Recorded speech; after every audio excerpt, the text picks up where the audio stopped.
हमारे साथ इस वक्त है सुरेंद्र चौधरी जी, जो नेशनल कॉन्फ्रेंस के लीडर है और ये नौशहरा से मुंतखब हुए और ये जम्मू कश्मीर के डिप्टी सीएम का ओहदा उन्होंने लिया। और इनको सुरेंद्र चौधरी के नाम से नहीं जाना जा रहा है, इसको अब जैंट किलर जाना जा रहा है, क्योंकि इन्होंने बीजेपी के सदर रविंदर रैना को नौशहरा से हराया था, जो गुज़श्ता 10 बरसों में काफ़ी सरगर्म रहे, काफ़ी पॉलिटिकल एक्टिविटीज़ की, और उनके लिए ये डिफीट जो शॉकिंग थी। सुरेंद्र चौधरी जी, आपको मुबारक हो, आप यहाँ के डिप्टी सीएम बन गए। Thank you. आपका जो सियासी सफ़र है, नेशनल कॉन्फ्रेंस, फिर पीडीपी में एमएलसी, फिर दोबारा बीजेपी, तो आप वापस नेशनल कॉन्फ्रेंस, तो क्या आपने ये सोचा था कि आप यहाँ के ये जम्मू कश्मीर है यहाँ डिप्टी सीएम बनेंगे? देखिए, मैंने पहले भी इंटरव्यूज़ में कहा और आपको भी कहता हूँ कि मैं बड़े छोटे से परिवार से निकल के यहाँ तक पहुँचा हूँ। मैं एक फ़ौजी का बेटा हूँ और जब मैं सियासत में आया था तो मैंने ये सोच के आया था कि मैंने कहीं कैबिनेट मिनिस्टर बन जाऊँगा या कोई एमओएस बन जाऊँगा, लेकिन ज़िंदगी में कभी ये सोचा नहीं था कि मैं जम्मू कश्मीर का डिप्टी चीफ मिनिस्टर बनूँगा। तो आज मैं अपने लीडर डॉक्टर फ़ारूक अब्दुल्ला साहब और उमर अब्दुल्ला साहब का मेरे पास लफ्ज़ नहीं और ना मेरे परिवार के पास लफ्ज़ हैं कि हम उनका शुक्रिया अदा कैसे करें, क्योंकि ये बहुत बड़ा ओहदा है और कभी जिसका मैंने ख्वाब में नहीं सोचा हो, कभी सपने में ना आया हो, वो ओहदा मुझे मिल गया। तो लिहाजा आज जो नौशहरा कॉन्स्टिट्यूंसी जहाँ से मैं जीत के आया, और वहाँ के लोगों के लिए भी एक फ़ख्र की बात है, और उनकी तरफ से, नौशहरा के लोगों की तरफ से मैं अपने लीडर डॉक्टर फ़ारूक अब्दुल्ला साहब का और उमर अब्दुल्ला साहब का शुक्रिया अदा करता हूँ कि आपने नौशहरा को एक मान और सम्मान दिया है। उसके साथ साथ खिता पीर पंचाल को भी एक बहुत बड़ा मुकाम मिला है। 75 साल की आज़ादी के बाद आज भी खिता पीर पंचाल में जहाँ बड़ी प्रॉब्लम्स हैं, लेकिन वहाँ हम एक छोटी सी मिनिस्ट्री के लिए पीछे पड़ते थे, लेकिन हमारी लीडरशिप ने मुझे आज डिप्टी चीफ मिनिस्टर बना दिया है। जम्मू में तो कई बने, पंडित मंगतराम शर्मा साहब बने, ताराचंद जी बने, यहाँ पे कविंदर गुप्ता साहब बने, डॉक्टर निर्मल सिंह जी बने, तो इसलिए यहाँ बड़े बने, लेकिन खिता पीर पंचाल में कभी नहीं बने थे। तो लिहाजा ये आज मैंने कहा, जैसे पहले कहा कि हमारे पास लफ्ज़ नहीं, हम शुक्रिया कैसे अदा करें। तो बीजेपी के सदर काफ़ी सुर्खियों में रहते थे वो हर रोज़, उनको आपने हराया, तो आपको ये लग रहा था कि नेशनल कॉन्फ्रेंस के मैंडेट पे आप उनको डिलिमिटेशन के बाद स्पेशली या 5 अगस्त के बाद उनको आप हराएंगे? नहीं, मैं तो 2014 में भी इलेक्शन जीत गया था, अगर आपको याद होगा तो बड़े हम छोटे से मार्जिन से मैं हारा था। उस समय भी एक ड्रामा हुआ था, तो मैं हार गया उस ड्रामे के बीच में। लेकिन इस बारी मेरे लोगों ने, क्योंकि जब मैं हार गया उसके बाद लोगों ने बड़े दुख हुए थे कि भाई हमने गलत हरा दिया, इसको नहीं हराना चाहिए था, क्योंकि मेरा नौशहरा के लोगों के साथ आज का रिश्ता नहीं है। मेरा रिश्ता उनके साथ 18-19 साल का रिश्ता था। मेरा रिश्ता उनका ये लीडरी का रिश्ता नहीं था, मेरा रिश्ता उनके साथ खुशी और गमी का रिश्ता था। चाहे वहाँ दुख हुआ तब भी मैं पहुँचा, अगर सुख हुआ, कोई शादी ब्याह हुआ तो तब भी मैं पहुँचा। तो इसलिए लोगों ने, ये लोग जानते थे कि हाँ, हमारा कोई हमदर्द है तो वाहिद एक सुरेंद्र चौधरी है। बाकी यह है कि सोशल मीडिया में कौन रहा, खबरों में कौन का रहा, वो मैटर नहीं करता। मैटर ये करता है कि उस गरीब के दिल में कौन बसता है। वो साबित हुआ 2024 में कि अगर उन गरीबों के दिलों में कोई बसता है, नौशहरा के अंदर उन लोगों के दिलों के अंदर कोई बसता है, मेरे उन बुज़ुर्गों, मेरी माताओं के दिलों के अंदर कोई बसता है, मेरी उन बहनों और नौजवान साथियों के दिलों में कोई बसता है, तो वो सुरेंद्र चौधरी बसता है, और लोगों ने वोट डाल के वो दिखला भी दिया। आपने कहा कि आपने ख्वाब में भी नहीं सोचा था, तो आपने डिप्टी सीएम बनेंगे, लेकिन काबीना के वजीर, कैबिनेट मिनिस्टर आप बन सकते थे, तो अब कितनी खुशी है, एंड जो फैमिली है आपकी, जो वर्कर्स है, उनमें कितनी खुशी है? मैंने कहा कि मेरी फैमिली बहुत खुश है आज। और जब मैं ओथ लेने के लिए उठा और जब उन्होंने कहा कि ये डिप्टी चीफ मिनिस्टर की ओथ लेंगे, आपने अगर वहाँ थे तो आपने देखा होगा, मैं थोड़ी देर के लिए ओथ लेते हुए रुक गया था। वो बेसिकली मेरी आंखों में आंसू आ गए थे, मुझे नीचे इमोशन आ गए थे, और मैंने आंसुओं को रोका और मेरी आंखें भर गई थी, जिससे मुझे नीचे दिख नहीं रहा था कि लिखा क्या हुआ है, तो इसलिए मैं थोड़ा सा रुक गया था। बाकी यह है कि मैंने कहा ना कि मेरा लीडर डॉक्टर फ़ारूक अब्दुल्ला साहब और उमर अब्दुल्ला साहब ने मेरे परिवार के ऊपर, मैंने उमर साहब को स्टेज पे भी कहा, मैंने कहा सर, मेरे परिवार के ऊपर आपने बहुत बड़ा कर्जा डाल दिया है, और भगवान ने मुझे, मैं भगवान से यही दुआ करूंगा, रब से दुआ करूंगा, मुझे हिम्मत देना कि मेरे लीडर ने जो विश्वास मुझ पर जताया है, उस विश्वास के ऊपर मैं खरा उतरूँ। अगर हम इलेक्शन रिजल्ट देखेंगे तो जम्मू रीजन में हिंदू पॉपुलेटेड डिस्ट्रिक्ट्स है, सांबा, उधमपुर, कठुआ एंड जम्मू, वहाँ से 29 जो बीजेपी के लेजिस्लेटर्स है वो मुंतखब हुए हैं, और नेशनल कॉन्फ्रेंस का आपने राजौरी ज़िले से आपने इलेक्शन जीता, नौशहरा सीट से। तो अब चूँकि आप डिप्टी सीएम बन गए, तो आप पे लग रहा है कि आप पर एक बड़ी जिम्मेदारी है, क्योंकि जो यहाँ पर जो पॉलिटिकल ऑब्जर्वर्स कह रहे हैं, जो क्रिटिक्स कह रहे हैं कि जो यहाँ का इलेक्टोरेट है, वोटर है, वो पोलराइज हो गया है कश्मीर और ये। तो आपको लग रहा है आप पे जिम्मेदारी है कि आप एक ब्रिज का काम करेंगे?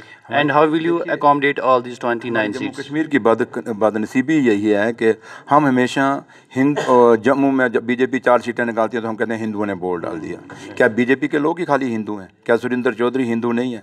क्या सतीश शर्मा साहब हिंदू नहीं है? क्या डॉक्टर रमेश्वर सिंह हिंदू नहीं है? क्या वकील अर्जुन सिंह वो वकील अब हिंदू नहीं है? क्या ठेकेदारी इनके पास है क्या? ये खामखा का एक ठेकेदारी उनके पास पड़ गई है। रही बात कि जहाँ लोगों ने इलेक्शन लड़ा वहाँ लोग जीते, जहाँ कोई थोड़ी सी कमजोरी कहीं कैंडिडेटों की रह गई वो हार गए। लेकिन लोगों ने जहाँ तक ताल्लुक है कि जैसे मैंने कहा कि नौशहरा के अंदर बड़े प्रेशर के अंदर हम इलेक्शन लड़े, बाकी सतीश शर्मा भी बड़े प्रेशर में इलेक्शन जीते, बाकी भी जो कैंडिडेट हिंदू जीते हैं बड़े प्रेशर में जीते हैं। लेकिन जहाँ दम लगा, जहाँ लोगों ने मेहनत की, हम जीत गए। जहाँ लोग थोड़े से कमी में रह गए, थोड़ा से मेहनत नहीं कर सके, तो वो हार गए। तो इसलिए लिहाजा ये मत सोचें कि जम्मू ने आपने मैंडेट जो है वो बीजेपी को दिया, क्योंकि सतीश शर्मा साहब भी जम्मू से जीते हैं। तो आपका कहना है कि पोलराइजेशन नहीं हुए और ये वोटर कुछ नहीं है, ये वक्त का हेर फेर है और इसको हमें हिंदू और मुस्लिम नहीं बनाना चाहिए। जम्मू कश्मीर वो रियासत है, यूटी आज पहले तो रियासत ही, जब लद्दाख में मरसा था, ये वो रियासत है जहाँ शेर और बकरी ने गड्ढा पानी पिया हुआ है। हम उस रियासत के रहने वाले हैं जहाँ हिंदू मुस्लिम सिख ईसाई जो हैं ये हमेशा गठे रहे हैं। अगर मुसलमान की मौत होती है तो हिंदू जाके उसकी कब्र पे एक मुट्ठ मट्टी डालता है, अगर हिंदू मरता है तो मुसलमान अपने कंधे पर लकड़ लेके उसके संस्कार जाके कराता है, वहाँ उसकी चिता पे लकड़ वो देता है। तो इसलिए हमारे वो रिश्ते और ताने बाने से हम जुड़े हुए लोग हैं। इसलिए ये आज ये 2014 से के बाद यहाँ शुरू हुआ हिंदू मुसलमान ऐसी कोई बात नहीं। लेकिन मैंने आपको कहा कि आप याद रखिए, जहाँ तक आज अगर आप हिंदुओं की बात करते हैं, अगर जम्मू की बात की जाए तो मुझे बताएं, जम्मू मूव था जो हमारी होता था, जम्मू का जो दरबार मूव होता था वो बंद हो गया। किसने बंद किया? जो बीजेपी के लोग हैं। अगर इन्होंने बंद किया तो ये जो दरबार मूव था ये किसके टाइम चला? ये नेशनल कॉन्फ्रेंस के टाइम नहीं चला, ये महाराजा हरि सिंह के टाइम पे चला। महाराजा ने इसको चलाया था और महाराजा का जो फैसला था वही फैसला आगे नेशनल कॉन्फ्रेंस ने फॉलो किया और आगे हमने कभी नहीं रोका, क्योंकि हमें पता था कि अगर हम दरबार मूव रोकेंगे तो जम्मू के लोगों का बिजनेस खत्म हो जाएगा, जम्मू का व्यापार खत्म हो जाएगा, जम्मू का टूरिज्म खत्म हो जाएगा, जम्मू की होटल इंडस्ट्री खत्म हो जाएगी, जम्मू की ट्रांसपोर्ट इंडस्ट्री खत्म हो जाएगी, जम्मू का पूरा एक व्यापारियों का बहुत बड़ा नुकसान होगा। तो इसलिए इन्होंने रोका। लेकिन आज फिर जम्मू के लोग आपके सामने, कल व्यापारी वहाँ डिमांड कर रहे थे कि या जम्मू का दरबार जो है दोबारा मूव होना चाहिए। तो नेशनल कॉन्फ्रेंस भी चाहती है कि दोबारा से हम दरबार मूव करें ताकि जम्मू की इकानमी को बचाया जाए। अगर जम्मू के पास आप दरबार मूव रेस्टोर कर रहे हैं? हम करना चाहते हैं, बिल्कुल, क्यों नहीं करना चाहते, क्योंकि और करना मैंने वही कहा ना कि अभी तो मैंने कहा ना, अभी जुम्मा आज हमने ओत ली, अभी तो पोर्टफोलियो आने बात चलेगी, बात निकलेगी। लेकिन जम्मू का दरबार बहुत ज़रूरी है और इसमें खाली हमारा वो नहीं है, ये बीजेपी का भी उतना हक बनता है जो जम्मू की ठेकेदारी उठाते हैं रोज़, उनका भी फर्ज बनता है कि जम्मू का दरबार दोबारा चलाए। आपकी जिम्मेदारी कितनी है, क्योंकि वो आपको उस पूरे रीजन को रिप्रेजेंट करना है या एड्रेस करना है? आपका रोड मैप क्या है उसको एड्रेस करने के लिए? मैंने कहा ना, जो रोड मैप मेरे लीडर के पास है, डॉक्टर फारूक अब्दुल्ला साहब के पास है, उमर साहब के पास है। जैसे वो हमें चलाएंगे हम चलेंगे। और रहा जहाँ तक बात है कि जम्मू सूबे को जहाँ भी ज़रूरत होगी, हमेशा नेशनल कॉन्फ्रेंस की लीडरशिप, मैं अकेला नहीं हूँ, नेशनल कॉन्फ्रेंस की लीडरशिप और नेशनल कॉन्फ्रेंस का जो वर्कर है मिलजुल के, और दूसरे लोग, चाहे हमें किसी ने वोट डाला है या नहीं डाला, क्योंकि नेशनल कॉन्फ्रेंस इलेक्शनों के टाइम पे ही हम वोट ना डालना देखते हैं, लेकिन जब हम सरकार में नेशनल कॉन्फ्रेंस बैठती है वो हमेशा सबको बराबर की प्रायोरिटी देती है। तो इसलिए नेशनल कॉन्फ्रेंस ने हमेशा इंसानियत की रहनुमाई की है, इंसानियत के पर काम किया है। तो आज भी आगे भी जो हम नेशनल कॉन्फ्रेंस जो काम करेगी वो मिलजुल के करेंगे और सबको साथ लेके चलेंगे। और जम्मू के जो लोग MLA जीते हैं, हम उनको भी कहेंगे कि ये नेशनल कॉन्फ्रेंस का ही खाली काम नहीं है कि जम्मू को संभाल के रखना, ये आपका भी काम करना है। और जम्मू कश्मीर को संभाल के रखना है, ये बीजेपी का भी काम है और नेशनल कॉन्फ्रेंस का भी है। जिम्मेवारियाँ सबकी बराबर हैं। कोई ये कहे कि मेरी जिम्मेवारी कम है या ज़्यादा है, नहीं, सबकी बराबर है। इसलिए बीजेपी अपने आप को इसके बीच में से बाहर नहीं निकाल सकती। जो आपके कोलीग भी रहे हैं जुल्फ़िकार चौधरी आज वो बीजेपी में, तो कल उन्होंने कहा कि राजौरी पुंछ को यूनियन टेरिटरी का दर्जा दिया जाए। तो उन्होंने कुछ, आपने वो वीडियो देखा होगा, और आप भी उस रीजन से बिलोंग करते हैं, तो आपके क्या ओपिनियन है उस चौधरी जुल्फ़िकार मेरा भाई है। आप पता नहीं उसने क्या कहा, कैसे कहा, क्यों कहा, ये मेरे ख्याल 19 से पूछा जाए तो ज़्यादा बेटर रहेगा। अब कई बारी अब क्या मैं कुछ मतलब कि इस मुद्दे पे नहीं कह सकता, लेकिन नेशनल कॉन्फ्रेंस ने, हमने कभी भी डिवाइड एंड रूल की पॉलिसी नहीं रखी। हम हमेशा, आज तो हमारा तीसरा खिता हमसे दूर चला गया, नेशनल कॉन्फ्रेंस तो हमेशा कहता था कि हम तीनों खितों के लीडर हैं। तो इसलिए हम राजौरी पुंछ, पीर पंचाल या चिनाब वैली या मंडी बेल्ट या जम्मू या बॉर्डर बेल्ट, इसमें हम जम्मू कश्मीर को नहीं बांटना चाहते। हम एक ही बात जानते हैं कि जम्मू कश्मीर के लोगों का जो आन बान शान है उसको हमने बचाना है, उसको हमने संभालना है। Thank you. आप बीजेपी में भी रहे तो आप उनके 29 लेजिस्लेटर्स, तो क्या आपको लग रहा है कि एक मजबूत अपोजिशन होगी और उसका वाहिद जो जवाब है आप होंगे, क्योंकि आप जम्मू रीजन से है? बात वो नहीं है कि मैं ही जवाब दूंगा, नेशनल रिप्रेजेंटेटिव कॉन्फ्रेंस का एक एक वर्कर जवाब देगा। नेशनल कॉन्फ्रेंस का एक एक वर्कर चाहे कहीं भी है, लीडर तो अलग बात है कि जो वर्कर है, छोटे से छोटा कारकुन भी हमारा है, वो भी जहाँ तक गलत होगा, जो बीजेपी गलत बात करेगी उसका जवाब देगा। तो इसलिए हमारा मकसद नेशनल कॉन्फ्रेंस का, जैसे मेरे लीडर ने भी कहा, उमर साहब ने भी कहा और फारूक साहब ने कहा, हमने क्योंकि 1996 में भी जब हमें फारूक साहब को ये रियासत दी गई थी उसमें भी बड़ा बुरे हालात थे।